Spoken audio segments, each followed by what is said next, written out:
Hey everyone, and welcome back to Grilling and Smoking by Micah. On today's cook, spare ribs. Let me get these washed up and we'll be right back to get it prepped. Alright guys, we got it all washed off and patted dry with some paper towels. Again, this is a spare rib, so like I said, it's not trimmed down. I don't plan on trimming it down. I did take a knife and got up under the skin here. Just take a paper towel and get all that pulled off.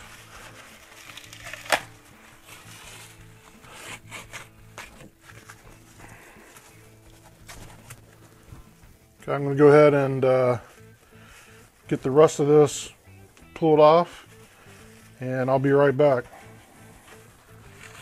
All right, everyone, I've got the membrane removed. You got this flap of skin here on the back of the spare rib, and a lot of people, when they're cooking spare ribs, will go ahead and trim that off, and they'll either throw it away or use it for something else. This is just backyard barbecue. I am not worried about having this flap of skin on there, so I'm going to leave it.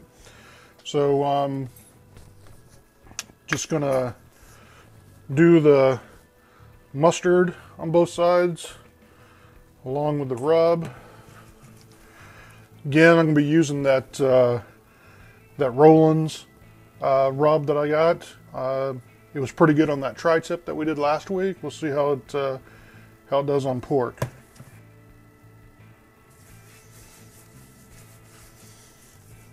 Okay, I never really go heavy on the rub on the back side since there's not a lot of meat or anything. Just get that rubbed in pretty good.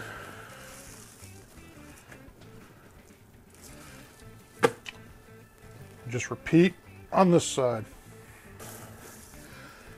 Got one more of these to do. I'm going to get this wrapped up, get in the refrigerator, and we'll get them on the grill later today and get them ready for dinner. All right, guys, we've had the ribs sitting in the refrigerator for a few hours now. I've got the grill up to temperature, so let's get these unwrapped and get them on the grill. All right, guys, grill's up to temp. Got it between 250, 275. Of course, I've got the lid off, so it's going to heat up a little bit. Got some cherry wood here I'm going to use. Again, these are spare ribs, so they're going to be really big. So I got to get creative to be able to get both of these to fit on my grill here. Go ahead and get the first one off here. Get it laid on the grill. Get the second one unwrapped. And what I'm going to do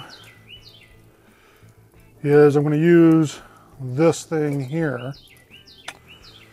Now, this rib's going to actually be a little bit bigger than that and kind of hang over the edges, but that's okay. Let's just get that laid up there the best we can. Got some cherry wood I'm going to put in here. Give a little fruit smoke to it. So I've got the Maverick hooked up just to read the temperature inside the grill. I'm going to let this smoke for about 3 hours. Hopefully going to be able to keep the temp right around 250, 275. Get about 3 hours worth of smoke on it. And then I'm going to decide from there if I'm going to foil it and let it cook the rest of the way, or if I'm going to go ahead and let it go and try to get a nice bark on it.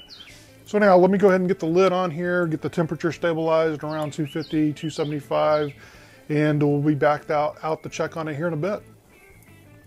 All right, guys, it's been about an hour and a half. Sometimes I'm asked questions about how do I keep the temperature constant for the whole time of a cook. The answer for me, anyhow, is simply I don't. I keep an eye on it, and I come out here and add fuel as needed. So what I've done is, after about an hour and a half, all the coals were just about burned out. I'm just using one of the charcoal baskets. So I've added some more charcoal. All the smoke you're seeing is some of that cherry wood that is starting to heat back up now that it's starting to get hot.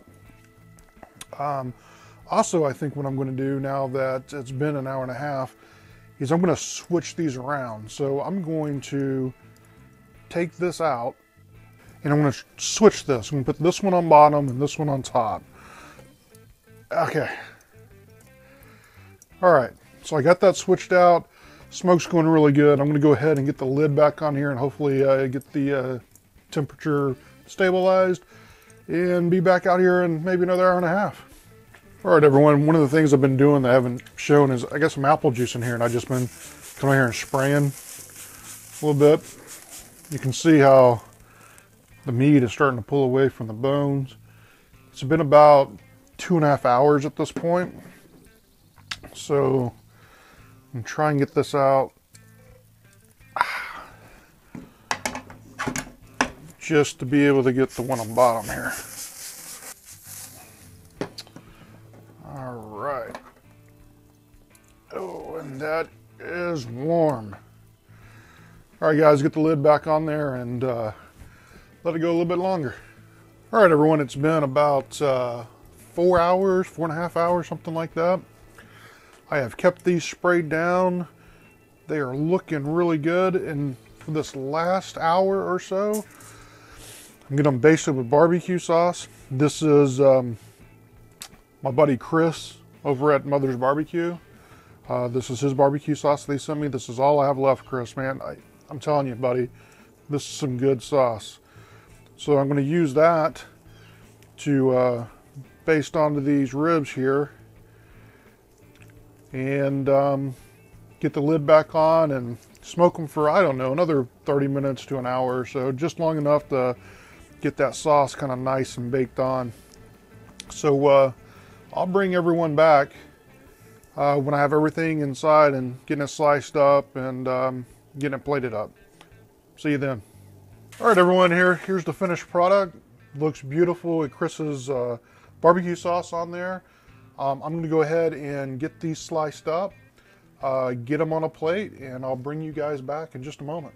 All right, guys, here it is all nice and plated up. Got some mac and cheese, some mashed potatoes, and of course, the main attraction, the ribs. So I'm going to go ahead and give these a bite.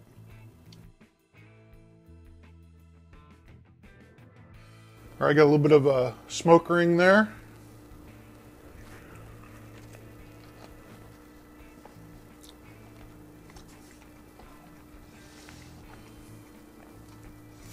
That is the first time I've used cherry to do pork, and that's a really great flavor. Guys, thank you for watching. I hope you liked it. Hope you give it a try. You can follow me on Facebook, Pinterest, Twitter, G+, and right here on YouTube. So please give me a like, give me a subscribe. Until next time, we'll see you then. Hey guys, and welcome back to Grilling and Smoking by Micah. On today's cook, we'll be doing some spare ribs. So let me get these washed up and blah, blah, blah.